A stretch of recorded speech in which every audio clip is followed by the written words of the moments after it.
France, Germany, Italy اور برطانیہ نے غزہ کی تعمیر نو کے عرب منصوبے کی حمایت کر دی۔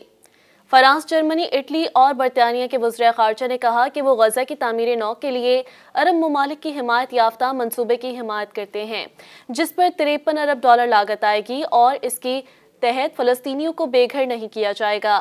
غیر ملکی خبر رساں ادارے رائٹرز کے مطابق یورپی یونین کے وزراء خارجہ کی جانب سے جاری مشترکہ بیان میں کہا گیا ہے کہ یہ منصوبہ غزہ کی تعمیر نو کے لیے ایک حقیقت پسندانہ راستہ دکھاتا ہے۔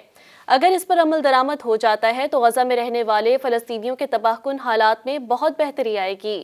واضح رہے کہ 4 مارچ کو عرب سربراہی اجلاس میں غزہ کی تعمیر نو کے لیے مصری منصوبے کی منظوری دی گئی تھی، تاہم امریکی صدر ڈونلڈ ٹرمپ اور اسرائیل نے اس منصوبے کو مسترد کر دیا تھا۔ مصر کی جانب سے غزہ کے لیے پیش کردہ منصوبے کے مطابق فلسطین کی مزاحمتی تنظیم حماس اور اسرائیل میں جنگ کے خاتمے کے بعد آزاد پیشہ ور فلسطینی ٹیکنوکریٹس پر مشتمل ایک انتظامی کمیٹی تشکیل دی جائے جو غزہ کی حکمرانی کی ذمہ داریاں سنبھالے گی۔ مصری منصوبے کے مطابق یہ کمیٹی فلسطینی اتھارٹی کی نگرانی میں عارضی مدت کے لیے انسانی امداد کی نگرانی اور غزہ کی پٹی کے معاملات کے انتظام کی ذمہ دار ہوگی۔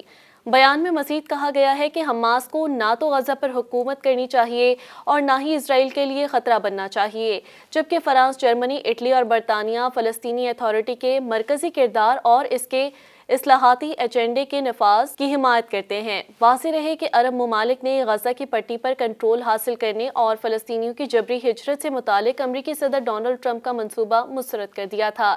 اسرائیل نے حماس کی جانب سے جنگ بندی کے پہلے مرحلے میں توسیع کو قبول کرنے سے انکار کے بعد امداد لے جانے والے ٹرکوں اور گاڑیوں کو غزہ جانے سے روک دیا تھا۔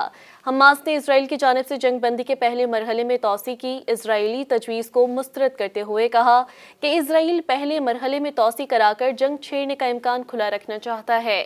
حماس نے مطالبہ کیا کہ جنگ بندی کا دوسرا مرحلہ شروع کیا جائے تاکہ مستقل امن قائم ہو سکے۔ مزید نیوز اپ ڈیٹس اور ڈیجیٹل سٹوریز کے لیے سبسکرائب کریں ڈان نیوز پاکستان۔